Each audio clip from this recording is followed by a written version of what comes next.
Egunon, eta eskarrik asko gure deiari erantzun diozuelako. Gaur aurkeztuko dugu enpresarean azokaren 3. edizioa.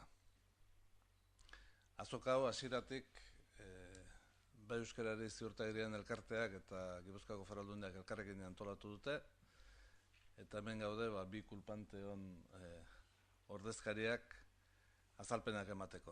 Azoka honek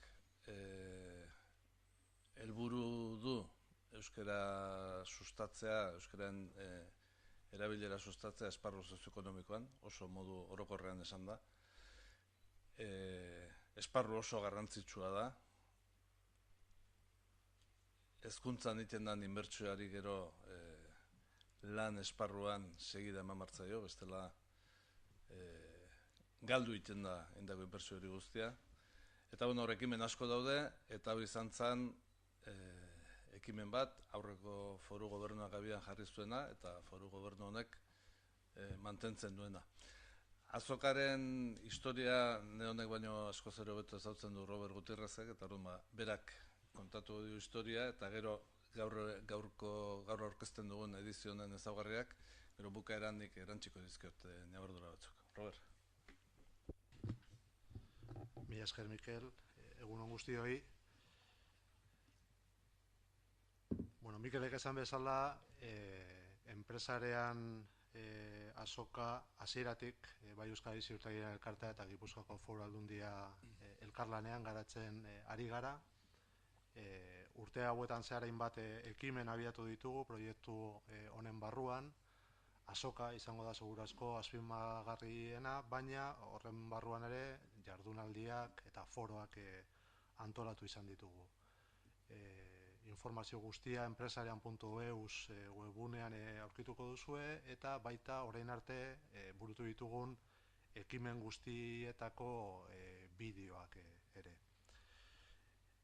Eskerrak eman nahiko nizkioke Gipuzkoako Foru Aldundiari, hasieratik gurekin batera aritu direlako proiektu honetan, eta enpresarian azoka aurrera eramatea posible egin dutelako, eta era berean eskertu nahiko nituzke orain arte, eta bereziki aurtengo azokan gurekin batera arituko diren enpresa eta erakundeak, Laboral Kutxa, Orona eta Hernaniko Udala.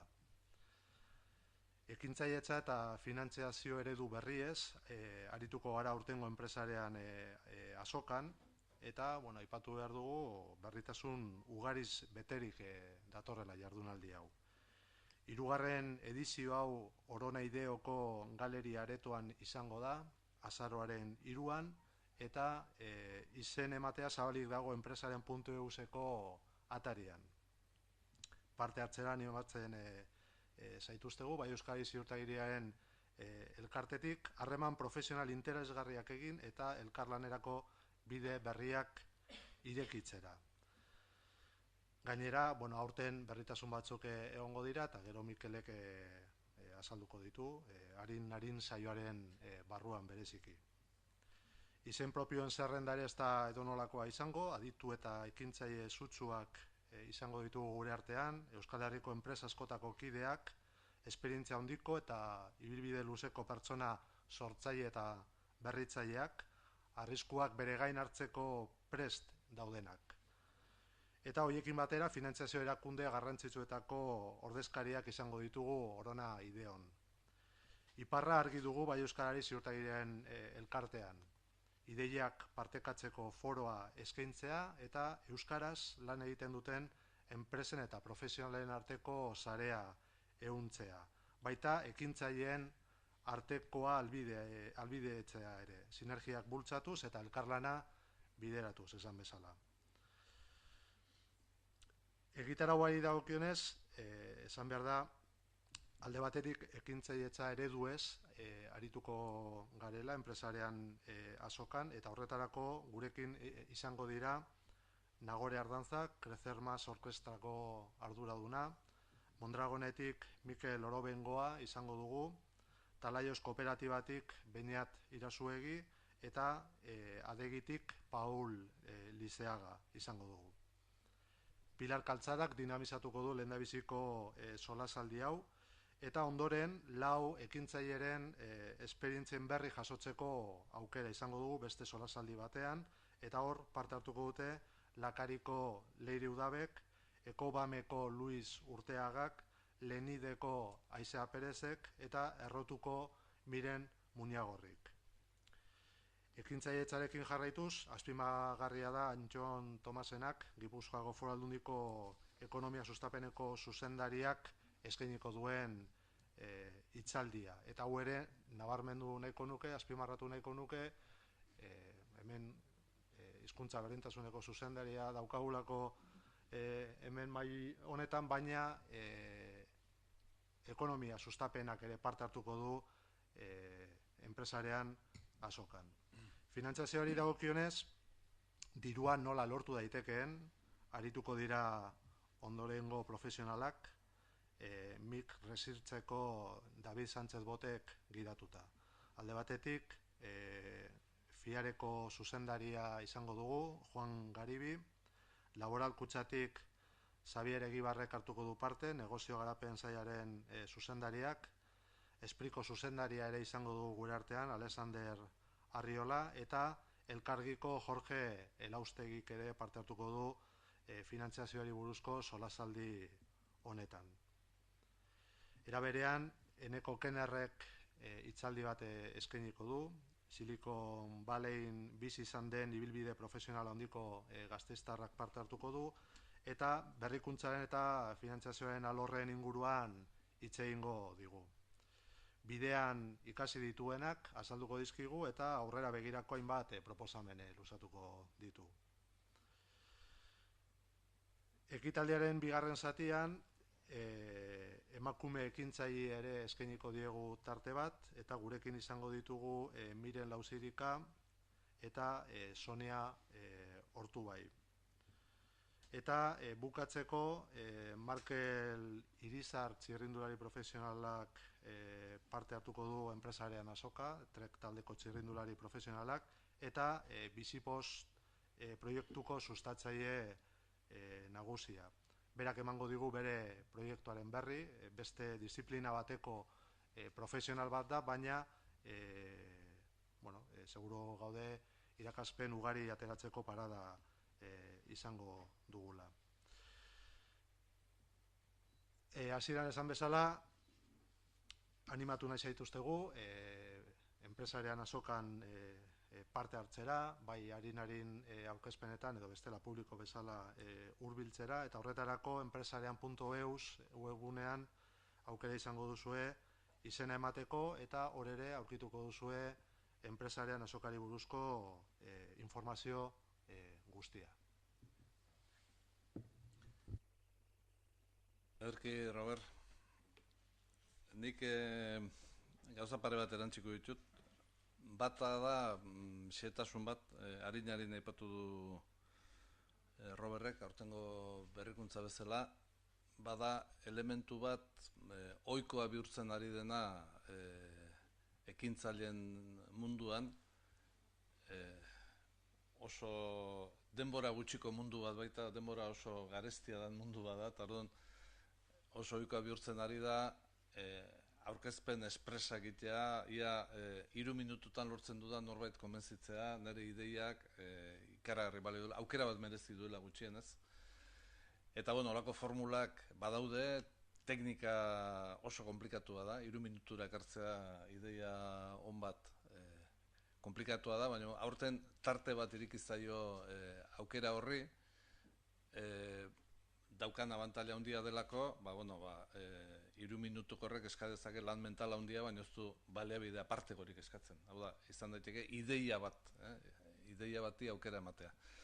Orduan egongo da, berrikuntza bezala, egongo da tarte bat, aurkezpen hau egiteko, 3 minutuko aurkezpenak, eta gainera jarri diogu alako pizgarri moduko bat, ideia horietan arrakasta edo gehien nabarmentzen ideiari, emango zaio 2.000 euroko diru poltsatxo bat jarriko zaio garatzeko. 3 minututik gutxienez txosten batera edo ia garapen bide bat eduki dezan. horrek, garapen horrek emango liokelako aukera beste zenbait esparrutan lehiatzeko edo beste zenbait tokitan aurkezteko.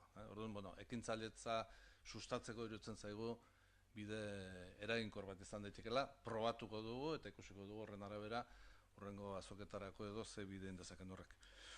Hau xehetasun bezala eta orokorrera junda, ikuspegi orokorrera junda, nik azpimarratu da Robertek esan duen kontu hori, momentu honetan nik ordezkatzen dut Gipuzkoako Foru Aldundia, baina Gipuzkoako Foru Aldundian hizkuntza berdintasuneko zuzendaritza bezala ekonomia sustapeneko zuzendaritza ere implikatuta dago azokan, eta iruditzen zaigu uztarketa hori ezinbesteko dela. Euskara tarteko da honetan oso erreziten dugu bazterreko gai bat baliz bezala utzi, baino adibidez aipatu daiteke hizkuntza politikarako sailburuak egindako ikerketa baten euskararen industriak, euskararen sektoreak Euskal Herriko autonomia erkidegoko barne produktu gordinari, ehuneko 4 gorako ekarpen bat egiten ziola, ez zebilen oso urruti turismoak egiten dion ekarpenetik, adibidez. Hau da, sektore ekonomiko bezala, euskarak badu pisu esanguratsua. Baina ez da hori bakarrik, enpresan, esparru sozioekonomikoan, mundu gero eta elean ditzago baten, hizkuntza kudeaketa da elementu oso garrantzitsu bat. Konpainia handietan egon daitezke hizkuntza frankoak, multinazionaletan daitezke inglesa duzainetek hizkuntza frankoa, baina enpresa handi horrek toki bakoitzean dituen lantegitan edo badauka hizkuntza kudeaketa premia bat, edo bere bezeroekiko badauzka premiak. Hizkuntza kudeaketa oso elementu garrantzitsua, mundua ez da izango gero eta elebakarragoa. Mundua gero eta elean hitzago izango da. Eta hizkuntza kudeaketan guk badaukago eskarmentua, eta ari gara eskarmentu hori enpresa esparruan gero eta gehiago zabaltzen. Eta iruditzen zaigu neurri baten hortik ikasgai garrantzitsuak izan ditzakegula. Eta azken ideia bat nik beti epatzen dudana, esaldia ikasi nuen eta asko gustatzen zaidalako epatzen dut, baina enpresa esparrura aplikatuta, bereziki da interesgarria ideia bat, bere hizkuntza ohiturak, euskara planetan zari bagirrima gara, enpresa batek indezake euskara plan baten bitartez bere hizkuntza ohiturak aldatzeko alegina, bere hizkuntza ohiturak aldatzeko gai den gizatalde bat, bereziki da prestatuta berrikuntzarako.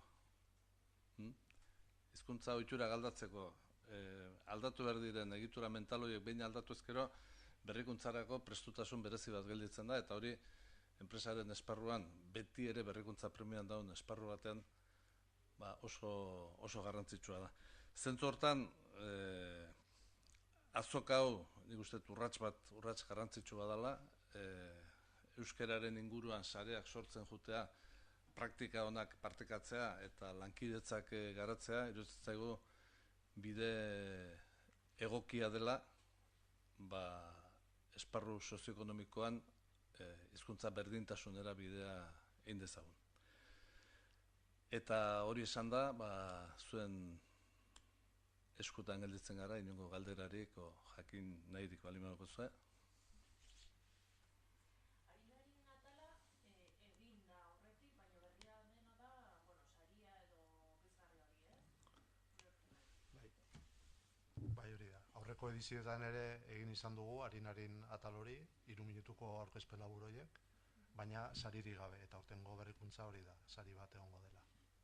Eta zenbat enpresa espero dituzue edo aurreko urteetan zenbat elkartu dira? Arinaren parte horretan? Normalean izaten dira 100 pertsona inguru, gero kanpotik ere jarraitzeko aukera egongo da, streaming bidez eta bar.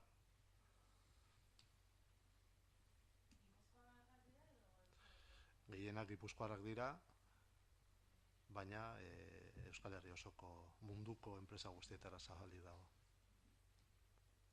Ez du pasaporterik ez du eskatzen. Euskaraz lan egiten duten enpresa gehienak Gipuzkoan daude, hori ere datu objektibo bat da, orduan gehienak gipuzkoarrak dira.